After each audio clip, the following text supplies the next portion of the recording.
Sendiri kan di era digital sekarang yang apa-apa tuh serba sosial media, kitanya tuh jadi apa? Pasti maunya jadi YouTuber, hasil didapetin influencer nih.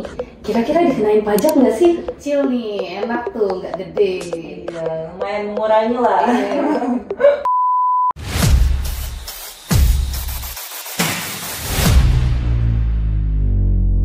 Halo Sobat Texco, welcome to Texco Talks. Jadi, Texco Talks ini adalah podcast dari Texco Solution yang mana membahas mengenai tax, accounting, custom, dan juga legal. Saya, Cindy Claudia Dewi, atau bisa dipanggil Odi, akan menjadi teman ngobrol kalian dalam mengeksplorasi perihal pajak yang pastinya bikin kita penasaran. Hari ini adalah episode ketiga dari Texco Talks, di mana akan membahas poin yang sangat penting nih, yang berjudul Yuk Jadi Influencer Taat Pajak. Nah, kali ini kita akan membahas perihal ini bersama narasumber kita, yaitu salah satu tax associate dari Texco Solution. Halo Kak Fira, apa kabarnya nih? Halo Kak Udi, baik, alhamdulillah. Kak Udi gimana kabarnya? Alhamdulillah baik. Nih Kak Fira, tolong dong kenalin lebih jauh lagi. Halo Sobat Texco, kenalin saya Mira Firyakusuma, salah satu tax associate di Texco Solution. Nah Sobat Texco, gak usah berlama-lama lagi ya, kita mulai aja nih. Tahu sendiri kan di era digital sekarang yang apa-apa tuh serba sosial media.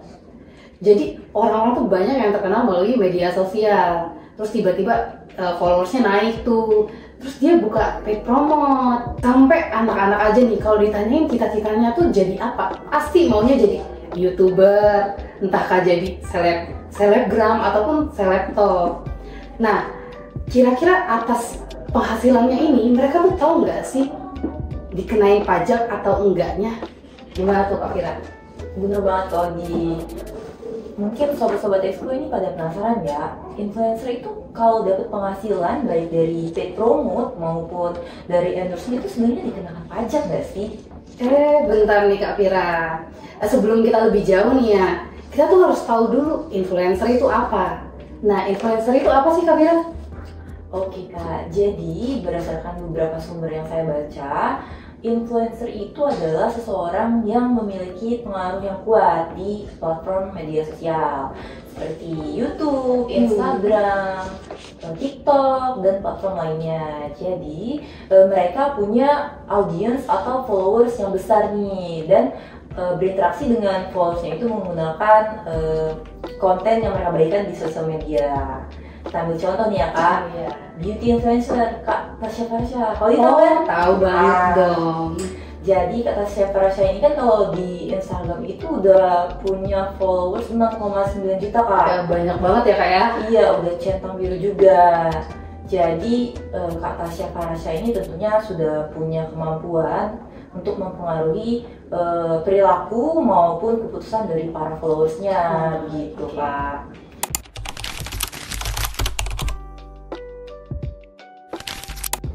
Jadi secara nggak langsung mereka ini kan public figure ya, yang memanfaatkan sosial media sebagai sumber penghasilan.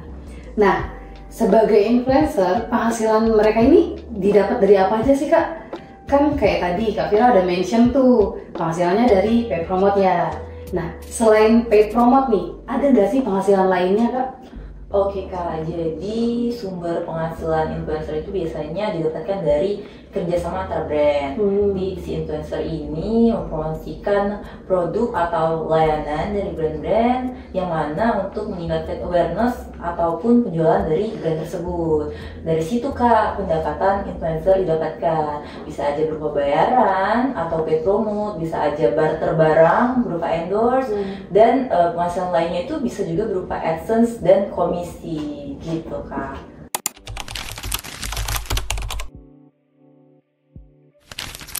Nah Kak Fira, atas penghasilan yang didapetin influencer nih, kira-kira dikenain pajak nggak sih? Terus gimana sih pengenaan pajaknya? Pasti kan Sobat-Sobat Texco penasaran juga nih Kak.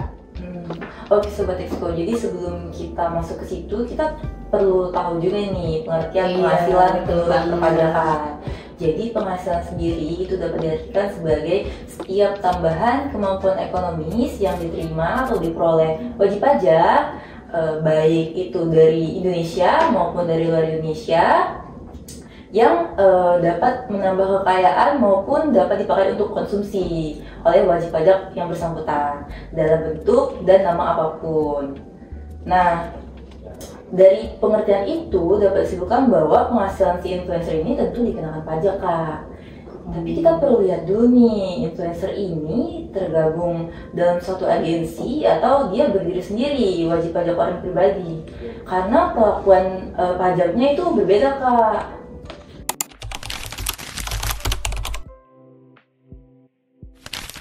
Oh, jadi perlakuan pajaknya berbeda ya, Kak? Emangnya perbedaannya tuh di mana sih, Kak? Apakah dari tarifnya atau gimana nih, Kak? Oh, tentu berbeda kalau jadi kalau influencer yang berdiri sendiri atau wajib pajak orang pribadi itu menurut pasal 3 ayat 2 PMK 168 tahun 2023 disebutkan bahwa influencer ini termasuk kategori bukan pegawai. Oh, iya. Jadi dia penerima penghasilan tapi bukan pegawai ya? Betul. Sedangkan untuk dasar pemotongannya sendiri itu mengacu pada pasal 12 ayat 3 pada PMK yang sama. Nah, disebutkan bahwa pada pasal tersebut dasar pengenaan pemotongan pajak PPh pasal 21-nya itu sebesar 50% dari jumlah penghasilan bruto. Sedangkan untuk influencer yang dinaungi agensi itu dikenakan PPh pasal 23 dengan tarif 2%.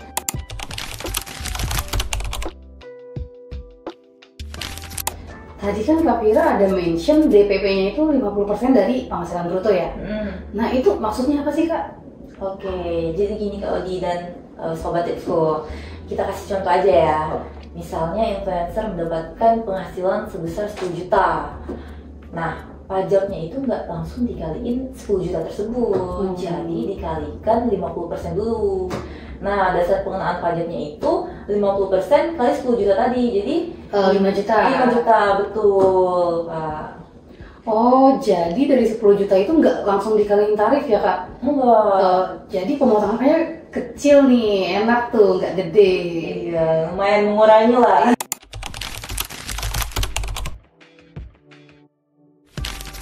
Jadi Sobat Expo, setelah kita menentukan DPP-nya tadi sebesar 5 juta, nah DPP 5 juta itulah baru dikalikan tarif pajak PPh pasal 17.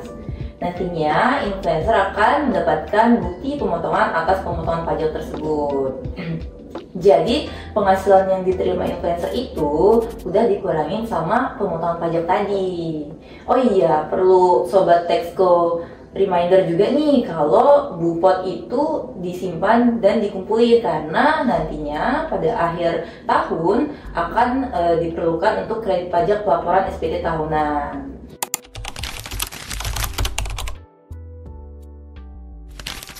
Oh gitu ya, Kak. Jadi atas penghasilannya itu nggak diterima secara utuh ya? Betul. Tapi nantinya mereka dapat Bupot ya yang bisa dipakai untuk lapor SPT tahunan dan ngurangin utang pajaknya dia. Oh, ternyata banyak juga ya yang perlu kita ketahui. Nah, kalau itu kan tadi influencer yang berdiri sendiri nih. Kalau untuk dinaungin agensi itu perpajakannya gimana sih, Kak? Contohnya nih, kan ada tuh salah satu selebgram yang bikin agensi untuk naungin temen-temennya. Otomatis kan itu nanti dari brand ataupun perusahaan ngehubungin agensinya dulu nih untuk gunain jasa influencernya. Nah, itu pengenaan pajaknya gimana sih, Kak? Oke, kalau untuk agensi sendiri itu tuh seperti yang udah saya mention di awal, kalau yang dinaungin agensi itu dikenakan PPh pasal 23 dengan tarif 2%. Karena kan ini kan pengguna jasa ke pihak agensi, jadi pengguna jasanya itu menerbitkan bukti pemotongan PPh pasal 23 lalu diberikan ke pihak agensinya, begitu Kak. Oh, jadi maupun influencer yang berdiri sendiri sama yang agensi ini sama-sama nerima Bupot ya? Cuma beda pengenaannya aja? Betul. Oke.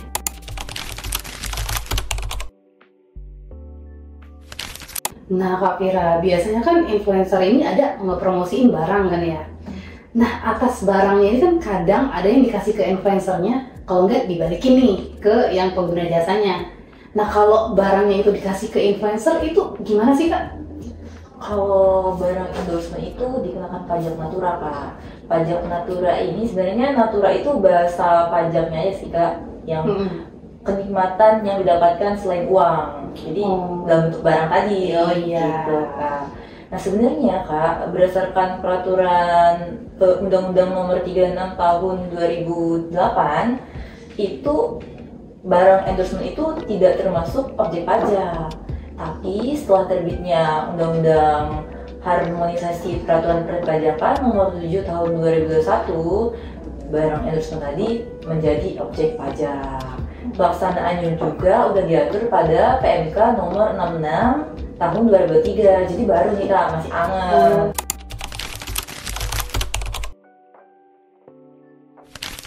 Nah, ini kan Kak Fira udah jelasin nih, gimana sih pengenaan pajak influencer, seperti apa gitu loh. Nah, kalau untuk pelaporan SPT tahunannya sendiri itu gimana sih, Kak? Oke, Kak, jadi kalau untuk pelaporan SPT tahunan, influencer ini kan wajib pajak orang pribadi ya, Kak. Jadi kalau influencer ini mendapatkan pendapatan kurang dari 4,8 miliar dalam setahun, itu bisa menggunakan tarif NPPN. Tarifnya itu 50% dikali jumlah penghasilan bruto. Untuk menggunakan tarif ini, influencer dapat menggunakan metode pencatatan. Sedangkan kalau influencer mendapatkan penghasilan lebih dari 4,8 miliar, itu menggunakan metode pembukuan. Dan juga penghasilannya itu dapat dikurangi biaya yang mereka keluarkan selama melakukan endorsement atau enggak pemberian pelayanan jasa. Nantinya nilai akhirnya baru dikalikan tarif PPh pasal 17, begitu.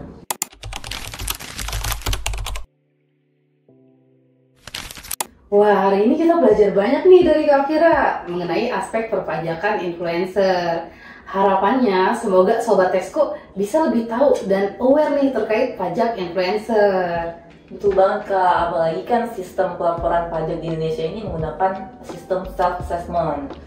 Self-assessment itu apa sih, Kak? Jadi gini Sobat Texco, sistem self-assessment itu melakukan perhitungan, pembayaran, pelaporan pajaknya itu secara mandiri atau secara sendiri, begitu. Oh, jadi karena self-assessment nih, apabila ada Sobat Texco yang ngalamin kendala atau kesulitan dalam pelaporan SPT, bisa nih ngehubungin kita di kontak yang udah tertera di description box.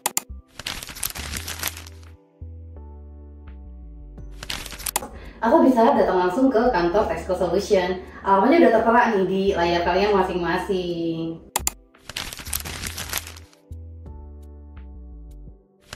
Dan itulah episode Texco Talks kita untuk hari ini. Terima kasih udah nemenin saya dan Kak Fira dalam berdiskusi tentang pajak influencer. Jangan lupa untuk tetap terhubung dengan kami di Texco Solution untuk dapetin lebih banyak tips dan informasi terkait tax, accounting, custom, dan juga legal. Nah, kalau kalian suka podcast kita kali ini, bisa like, komen, dan juga subscribe.